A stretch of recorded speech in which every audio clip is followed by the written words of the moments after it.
Hmm. Okay. Hi, guys. My name is Desiree, and I'm the host of this podcast, Faith Over Pressure.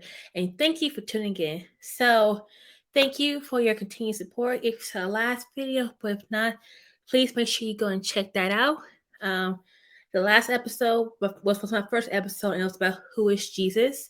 And this episode will be my testimony. Okay. And if you're new here, then you may think, why did she start with who is Jesus first instead of her testimony episode? Because that's typically how these faith-based podcasts start.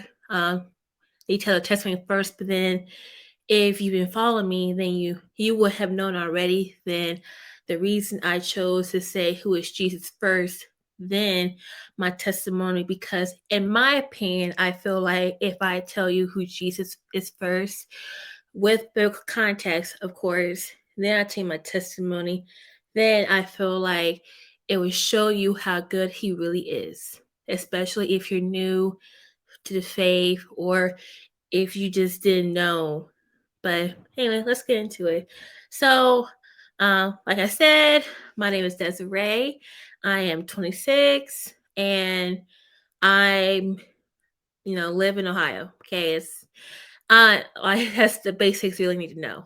But I started this podcast to give glory to God and to uh, I'm sorry, and to show how good He is. And because of Scripture, it says to make disciples of all nations. And I figure, well, people always say that I always talk about my faith. And I'm like, well, you know what? If I'm always talking about it, I might as well make sure as many people hear about it? So that's my little spiel about why I started this podcast if you're new here. Um, but I chose it. So, but anyway, so to get started with my testimony, just give a little background.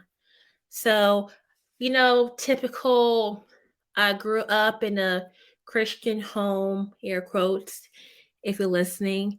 And I always believed in God, but I was, the typical lukewarm Christian. And um, that's how a lot of people are. My mom tried to make me and my brother go to church as many Sundays as she could, but she was a sick lady and also so inconsistent. And as a kid, you didn't want to go to church.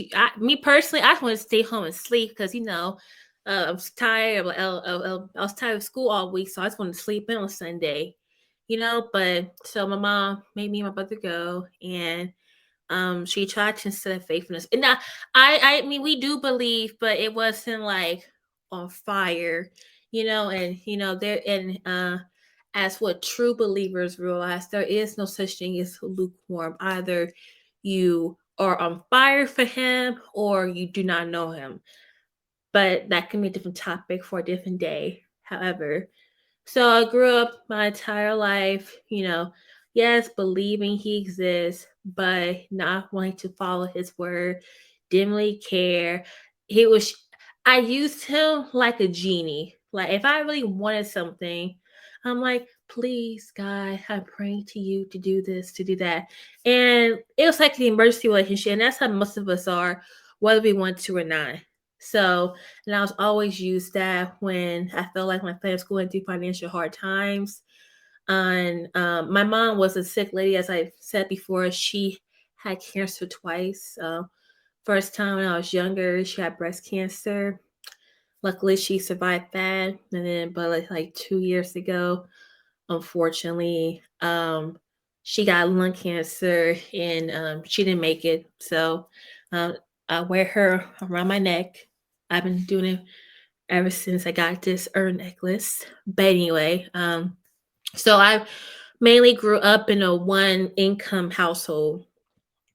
I mean, she had her disability checks, but my dad was only working basically, and since my mom couldn't really help her house because she was so sick, it was my dad doing both the homemaking and the financial part until I got older and I had to step in more, because also my brother has autism and he's on the spectrum where like I can't really explain. Like he can feed himself and he can wash himself and talk and all that, but like and he can help out around the house too, but it's still like I'm the youngest, but I still had to take care of him. If that makes sense, you know? So that was a lot on me feeling like I had to be the responsible one and I'm the youngest. But anyway, so we gone through hard times in our household. And then um as you know, the older I got, I started to get real depressed. Like I just felt this burden, like God, like why do and I was talking to God, like I'm like, oh man, like why do I feel this way? Like I'm so miserable, like and there's other parts to the story I wish I could share that'll make it more understanding, but it involves other people and I don't want to step on toes, but I feel like I had to take care of people at like a very young age, basically. But so I felt depressed by that. I'm like, geez, like I can't have fun like a regular 12-year-old, 13-year-old. Like I'm always sleeping. Like I just didn't care.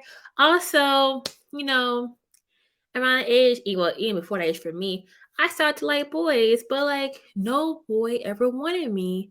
And so that contributed to it's like, dang, like all my friends are getting boyfriends, they're getting asked on dates, and I still don't have that. I still never get that. And it's just like, okay, Desiree, you know, maybe things will get better in high school.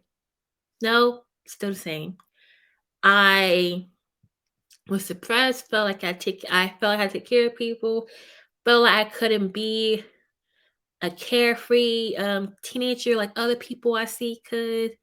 I had to worry about stuff. And granted, my parents and other adults around me told me didn't have to worry about things, but naturally I did because I felt like I had to take care of the other people in my life because of circumstances.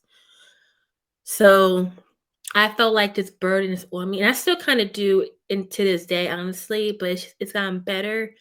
So, and then in high school, I'm still upset that I have never had a boyfriend, have been on a date, never been asked out on a date, no boy ever liked me, never kissed, like never. I only held one man's hand, and that's when I was 6 year old. That was like for 5 seconds. But basically, like no boy liked me, you know? And then I know there's two different storylines going on here, but just try to keep up because it does come together in the end, I feel like.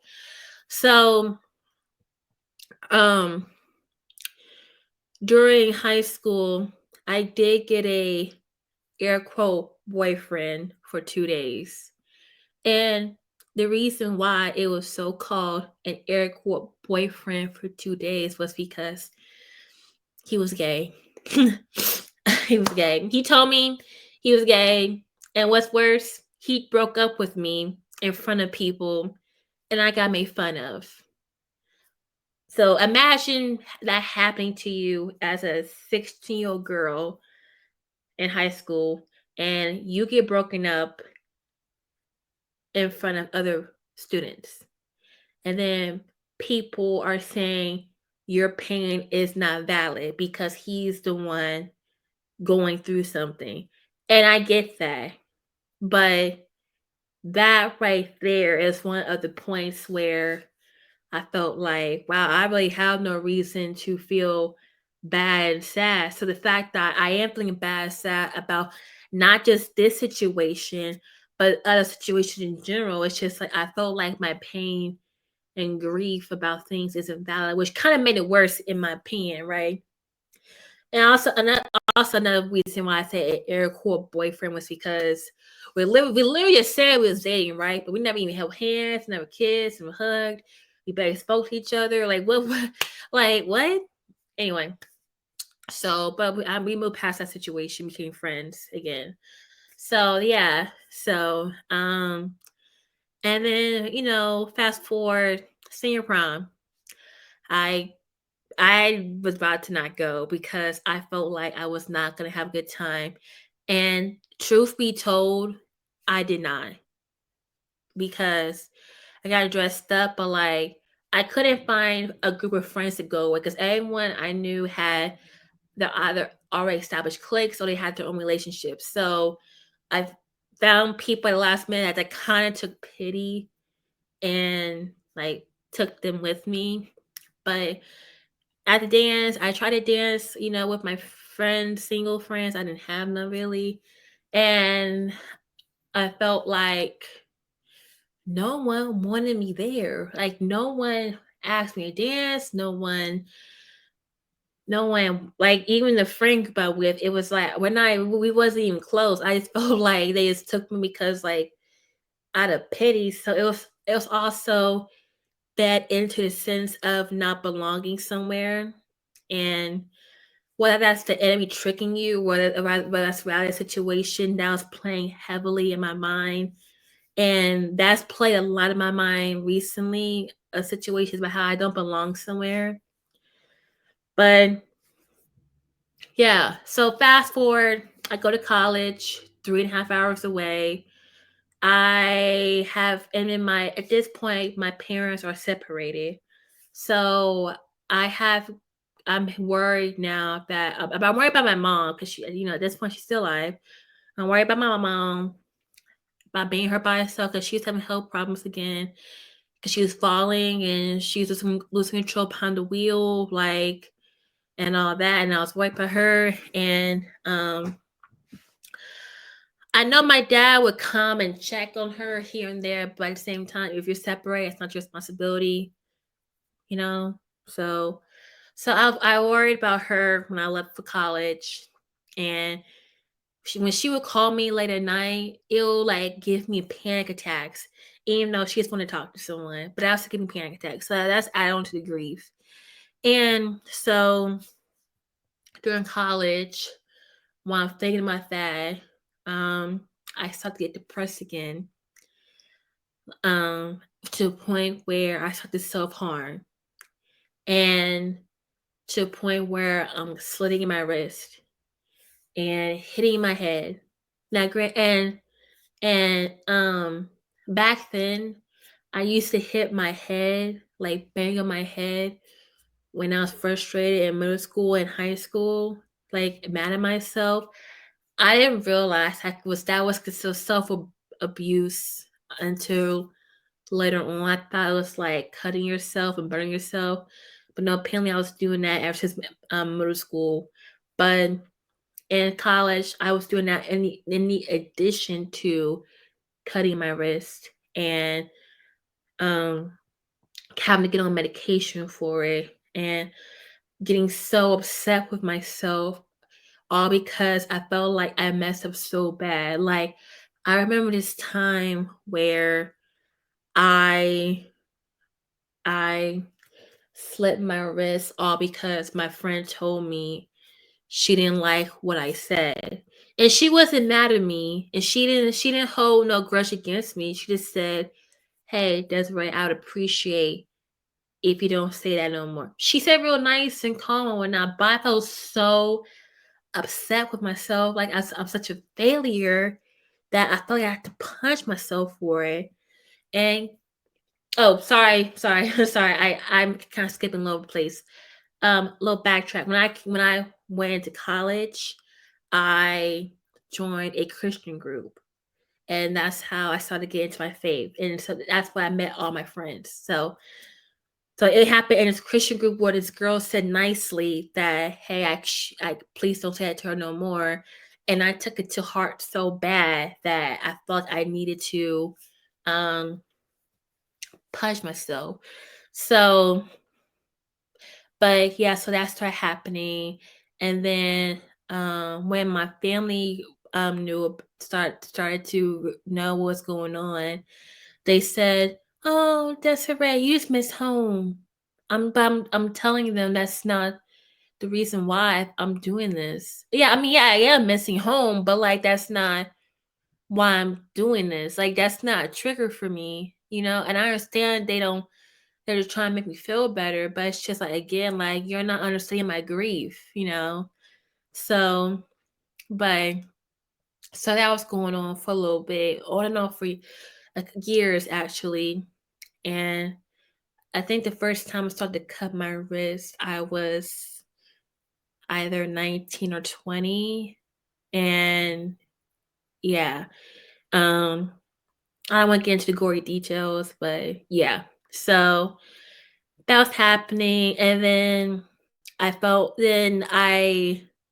there's other situations too where I wanted to talk to my friends about what I was feeling and about, like, for instance, not having no one ever pursue me and not going out on dates and whatnot like they are. And they hit me with a typical Christian response, it's in God's timing. And it is. And they start speaking scripture at me, you know, and I wish this is something I want to tell people, and because I've done this too. Please recognize the time to like actual comfort and listen to someone versus just throwing scripture at them. But that's a whole different ball game for another day. But I just want to throw that out there. Please recognize the time to listen and comfort in someone. And yes, you still use God's wisdom to help them versus just saying scripture at them and thinking it's going to be okay. Because at least in my experience, it just felt like you're saying that she just shut me up. But anyway, so now I feel like a sense of not belonging nowhere, and then no one intentionally made me feel this way. Now I realize no one intentionally made me feel this way. Now I have felt like a particular person or two didn't care to get to know me as a person, but that's just life. But so I always had a sense of I don't belong in in certain places. I don't belong. I can't fit in. I don't do this, that, and the third because like I'm too for my Christian friends. Back then, I'm too rough, right? But to the people who aren't Christian, I'm too um what's the word I'm looking for? Not too clean. And I guess I would be not too cookie cutter, but like what's the word? I'm just not like them either. So I feel like no matter what I was doing, like I'm not finding my way. So I'm still going to church. I'm going to church every Sunday on my own accord. I'm in college because the group I was in, we went to the church that picked us up and took us there. So that was nice. And so that was the seeds of my labor, the seeds of my mom's labor, taking me to the church, start to flourish because she put that in me that going to church is not a bad thing. So fast forward to that, I going to college and I'm in my last semester before I finish. Let me say like this.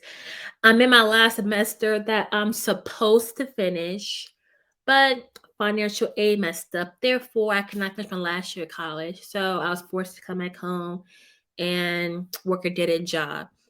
And while I was doing that, my mom and dad got back together and me and my mom started trying to go to church on Sunday. We're trying to find church we like consistently. And we found some that was like okay, nothing that really like sparked us, at least sparked for me compared to the one I was at in college. And then, I'm still feeling like, why does no one want to pursue me? Like I really want to get married and have kids. And at this stage, I'm like, I stopped going to college when I was like 22, 20, 22, 23.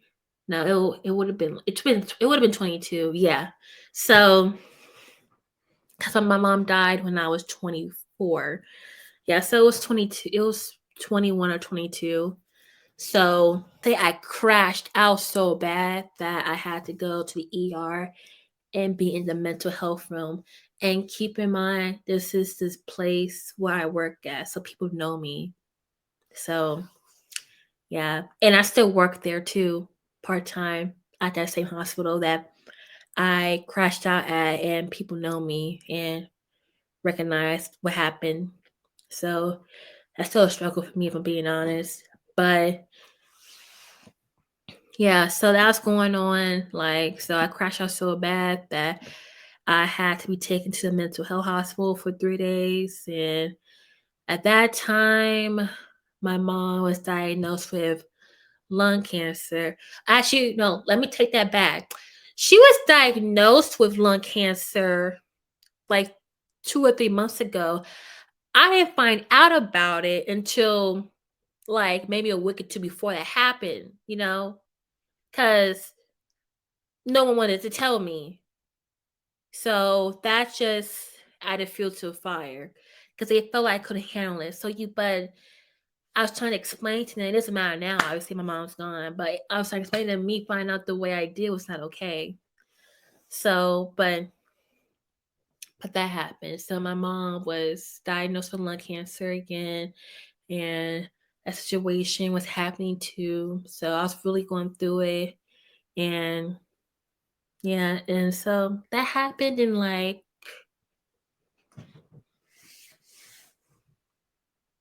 long story short, we thought my mom was getting better, and then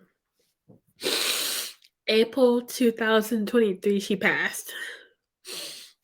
So yeah.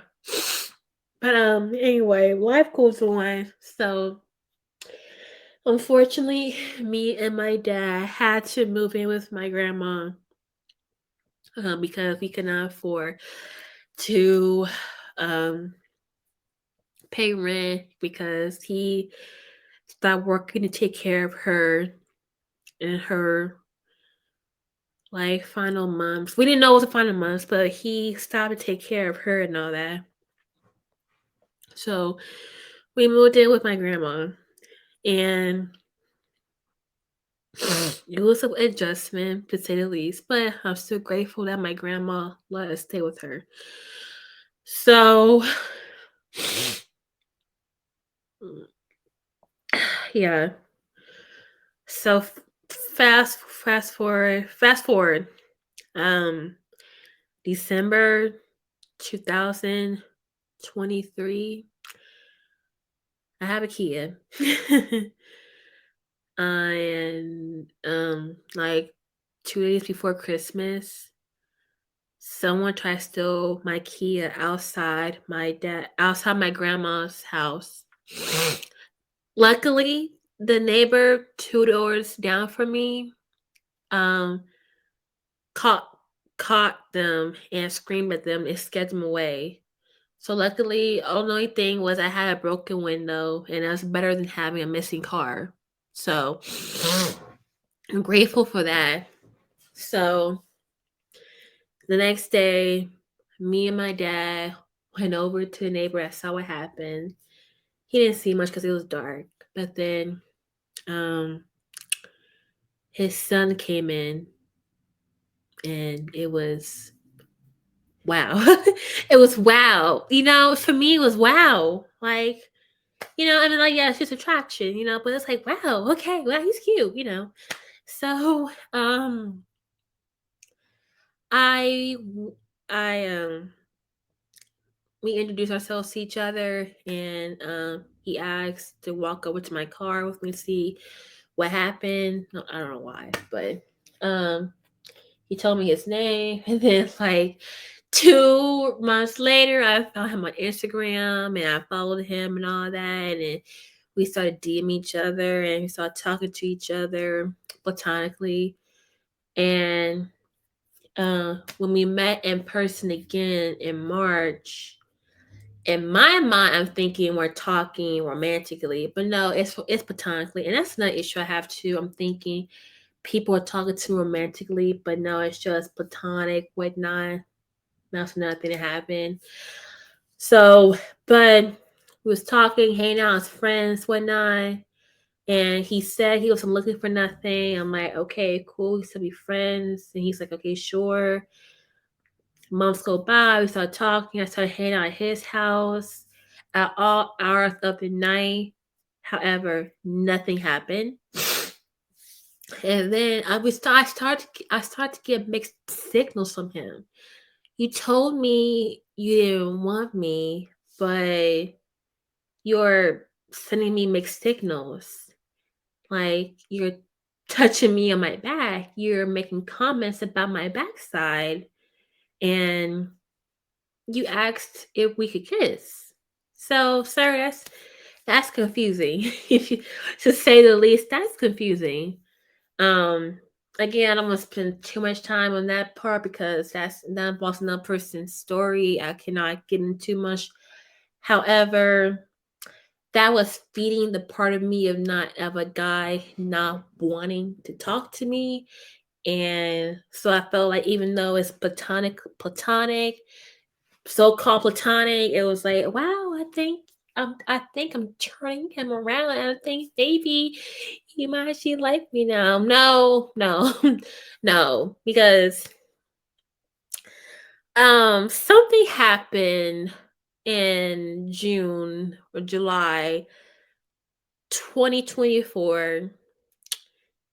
Can't get too much into it. Basically, we got mad at each other and became very toxic for like 2 or 3 days, cussing each other out, and going back and forth over the phone. And I got so angry. I went to his house at 11 o'clock at night to prove a point. And I crashed out. To say at least, I crashed out. I crashed out. You know, I'm a crash out. Crash out girl, crash out city, crash out queen. Okay. Um Arguing. I said I wasn't leaving. Cause you're not gonna talk to me that type of way. And like it's just like I'm losing myself in a situation because like if I was fully sane, I would not have done that. I would have let it go. But no, I'm crashing out. So um we start arguing whatnot and all of that. And we in like we get up in each other's faces. Well, he gets up in my face, but we get up in each other's faces. This is going on for at least a good half hour. And then um words were exchanged. We start going crazy. Not we don't go crazy, but like we start just getting more and more angry at each other, cussing at each other, and we again I can't explain too much detail into it, but I know needless to say, I left without getting the resolution I wanted because I was coming over there for peace initially, but it turned into crashing out. You know, because I'm the queen of Crash Out City at that point. So that was happening. And you know what the crazy part is? Back at that time, I was looking for a church home because I was living here. So I was looking for a church home. And I'm like, you know what, Desiree? The church that you've been trying for the past couple times, that'll be your church because you need church. The fact that you acted this way so badly and that I thought for just a brief moment it was funny. That's messed up. What's wrong with you, Desiree? Why did you think that's so funny? So therefore, I told myself, I like a church up the street from me. That is your home church. You need to go to church more often because the fact that happened, just in general, was not okay. The fact that that happened and I thought it was briefly funny for a moment, not okay. Something's not right. something's not right with me. I thought I was trying to stand up for myself, but even then, why I think it's funny. And, you know, so that was happening. So I told myself, you know what? I need to get closer to Jesus more. And I need to work on myself more. And I'm still doing that. And then that situation has made me lose track of my fitness. Well, let me not say this. It didn't make me do anything. It caused me of my own free will to lose track of my fitness and my health. And I started calling out work because I was so depressed by the situation. So I'm like, Jesus, like, have I fallen that bad that I crash out to the point where every part of my life is messing up, not because it's just one situation? Because I thought this situation was gonna feed into insecurity in mine, but it turns out it made it 10 times worse. It made it 10 times worse. So, me and him didn't talk for like 2 or 3 months. Then we reconnected, but we've only hung out like 2 or 3 times after that happened. And trying to like not even reconcile he because they don't want to talk about it. I'm like, okay. But things have definitely changed, and they at this point in time no longer want to talk. They no longer want to have contact as of now because of what they're going through. And that's just and I feel like with that situation, I have seen my mindset has changed. It's no longer could I convince them, could I see if they could bend to my will. Is more so how can I serve them, because this person was talking to me about how they don't really believe in Jesus like that, and like they're lukewarm, like they believe in Jesus, but like they call me crazy for believing the way I do. So ever since getting closer to faith, I have learned not to hold grudges. I try to hold grudges, and I try to pray for healing, not only for me, but for other people in my life. Like I pray for them constantly. I pray to Jesus, Jesus, please let them find you one day. Um, the patients I work at the hospital, I saw one today that was sick. He was yellow, like, and he did not want to continue living. I say prayer, like, Jesus, please help them. Please, please help them, you know, because I feel like ever since getting closer to Jesus, my mindset has shifted to more praying for their healing versus praying for my own, or just praying for my own, even if they wrong me. Like at my other job at work, when people get me angry, I tell God, hey God, please remove this anger out of my heart. Please do not let me be bitter about the situation. And please, God, if they're going through anything, please help them with their healing as well. Versus back in the day, I would just be like, God, show them who's boss. Like, I was trying to see vengeance for them on them. So that's pretty much well, that's just I can't go into too much detail. I can do side stories later on. But that's my testimony as far as how I came back to trying to know Jesus again. So basically, if I could give you a quick summary, lukewarm, college hits, started my faith journey on my own, but then, mental health went, left basically, and then life started to happen, and then my mom died, and then and then a situation happened where I got totally discombobulated, and Jesus was showing me all I need is him, and all I should focus on is him, because the result of a situation happened where, since I didn't focus on him, I got my heart broken. because if I knew what I knew, if I knew back then what I knew now, Jesus did not keep good things away from us. If it was meant for me, it would happen. That goes for relationship, friendship, career, job. And, I still struggle with that to this day. But I tell myself if it was meant to be, it was meant to be. Yes, I still get sad about stuff, but that's why I keep telling myself it was meant to be, it's meant to be. God doesn't keep good things away from us. So, but basically, just from that situation alone has proved to me how I need Jesus more because, truth be told, depending on who I did that to, I could have died that night. Just being straight honest, I could have died because you don't know what people are, you don't know what they have in their house. Because this guy does have guns, I'm not saying he would have done it to me, but I'm saying in general, like you don't know what I don't know what could have happened. Because that's how far gone I was going in my brain. So, but yeah, but that's all I have to say. Thank you for tuning in. That was my testimony. I'm sorry I'm all over the place. I'm trying to get used to this, but yes. But yeah, that's all I have to say. Thank you for listening.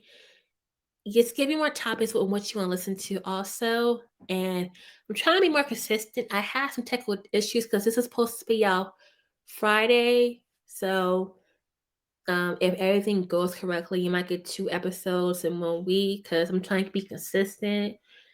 But yeah, that's all I have to say. Please follow me on social medias, TikTok and Instagram, Faith Over Pressure. And we are on YouTube. And I don't know if you noticed at this point, but I'm also on Spotify. So I'm also on Spotify if you'd like to listen. So please like, comment, share. And if you have any tips or advice, leave them down below. Please be nice. I understand that I'm not the best at this. I understand I may stumble a little bit. So please be nice. If you're gonna get criticism, please be nice. That's all I can ask for really. And please have grace with me. But yeah, but please have a blessed day, and I hope your week goes the way you want it to go. God bless, and have a good rest of your day.